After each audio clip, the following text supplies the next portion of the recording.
Hello everyone, welcome back to the Samajik Guru channel. आज हम करने जा रहे हैं क्लास 10th के साइंस का सैंपल पेपर, जो कि जुलाई 2023 के एग्जाम्स के लिए है, इंग्लिश मीडियम स्टूडेंट्स के लिए है।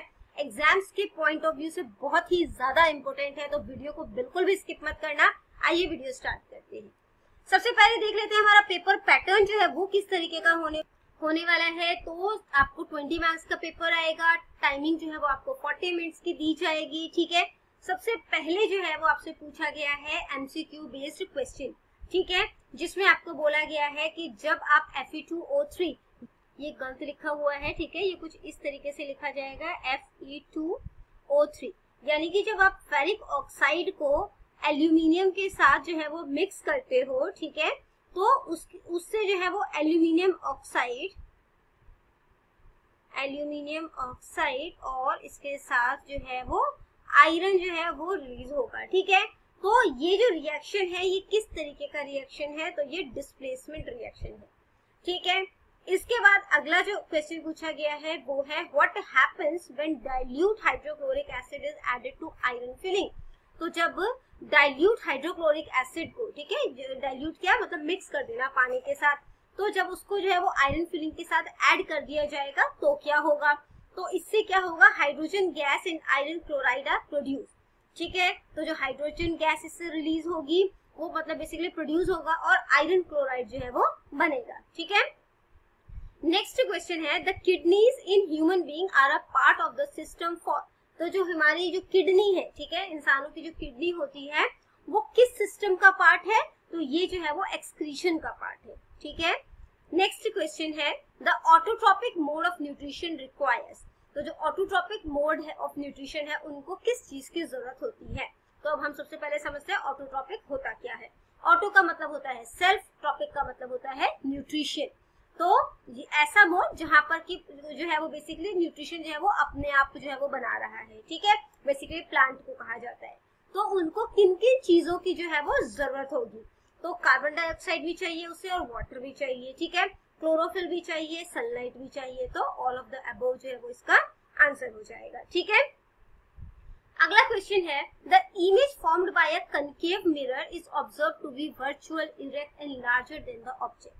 तो जो इमेज कनकेव मिरर बनाता है, ठीक है, वो किस तरीके का बनाता है, वर्चुअल होता है, आभासी होता है, इरेक्ट होता है और लार्जर होता है। मतलब जितना भी कह सकते हैं जो ऑब्जेक्ट का साइज है उससे बड़ा आपको दिखेगा ये। Where should be the position of the object? अब ऐसा दिखे उसके लिए ऑब्जेक्ट की जो पोजीशन है वो कहाँ पर हो। ठीक है, तो इसके लिए ऑब्जेक्ट की पोजीशन जो है वो कहाँ पर होगी, between the pole of the mirror and its principal focus. ठीक है, यानी कि जो आपका डी ऑप्शन है, ठीक है, वो करेक्ट है कि यहाँ पर जो इसका पोजीशन होगा ऑब्जेक्ट का वो होगा जो मतलब कि पोल है मिरर का और जो इसका प्रिंसिपल फोकस है उसके बीच में। ठीक है, अगला क्वेश्चन देखते हैं Which of the following lenses would you prefer to use while reading small letters found in a dictionary? तो आप डिक्शनरी में जो छोटे छोटे लेटर्स लिखे होते हैं, ठीक है, उसको पढ़ने के लिए आप किस तरीके के लेंस का इस्तेमाल करेंगे। ठीक है, तो आप इसके लिए कौन सा इस्तेमाल करेंगे, कन्वेक्स लेंस करेंगे। ठीक है, अब उसका फोकल लेंथ जो है वो क्या होना चाहिए, फोकल लेंथ उसका 5 सेंटीमीटर जो है वो होना चाहिए।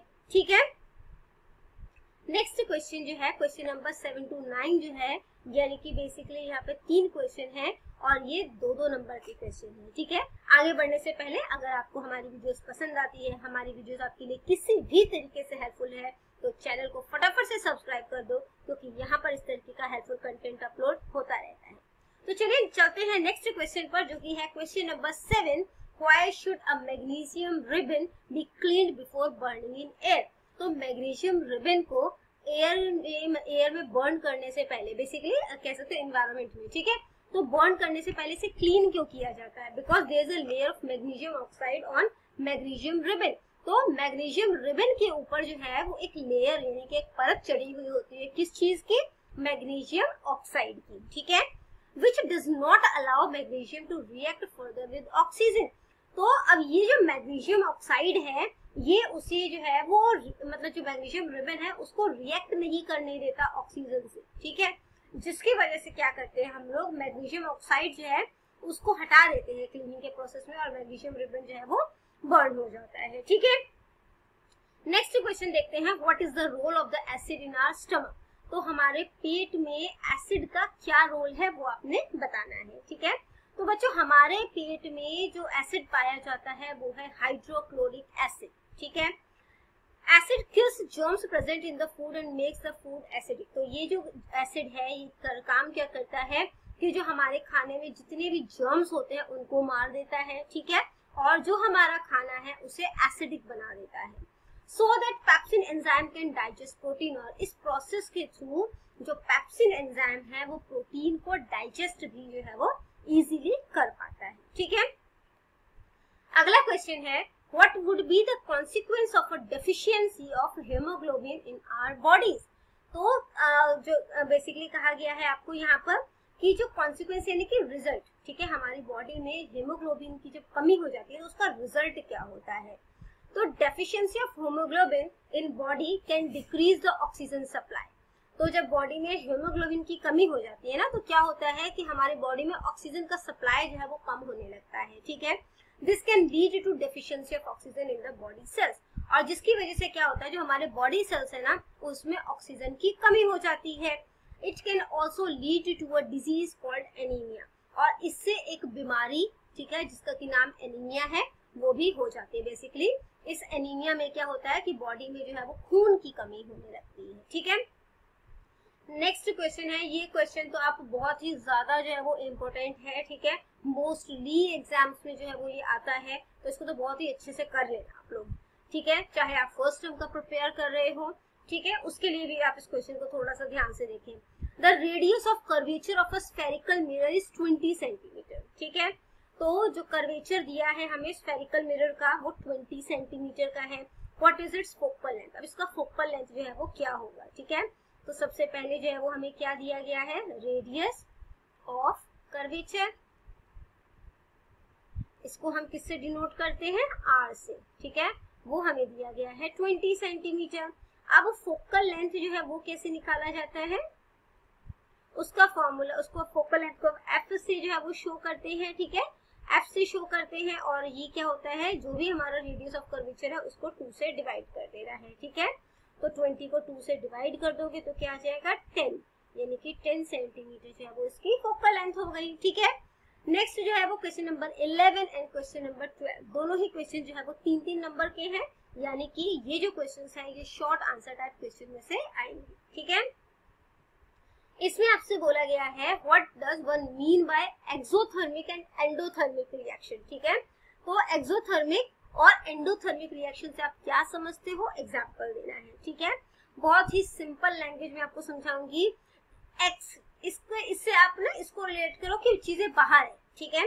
तो chemical reaction that release energy in the form of heat, अब यहाँ पर एनर्जी जो है वो रिलीज हो रहा है, अब रिलीज होगा तो एनर्जी जो है जब मतलब कि शो करेगा ना एक तरीके से बाहर होगा, तो यहाँ पर जो है वो रिएक्शन जो केमिकल रिएक्शन हो रहा है उससे एनर्जी रिलीज होगी।